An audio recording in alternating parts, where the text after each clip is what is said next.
is January 30th, 2020. I'm at Ames Library before I go teaching the education class in a nearby building. Thought I'd come over and see the work I gave as a thank you for the exhibit in 2006 in Ames Library, which is where we're standing. This is Kevin Carey, and you are the Director of Student Involvement here on campus. Involvement on campus. Great, thanks. What do you think of the work?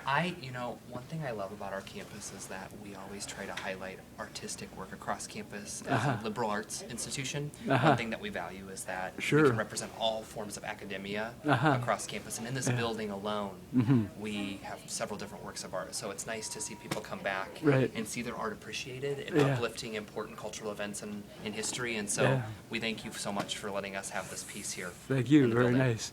Yeah, they did this is like really impressive, beautiful plaque, and they did beautiful framing too. It's great. Good. Thank you very much, Kevin. Thank you. All right. Take care. Okay. We'll see you.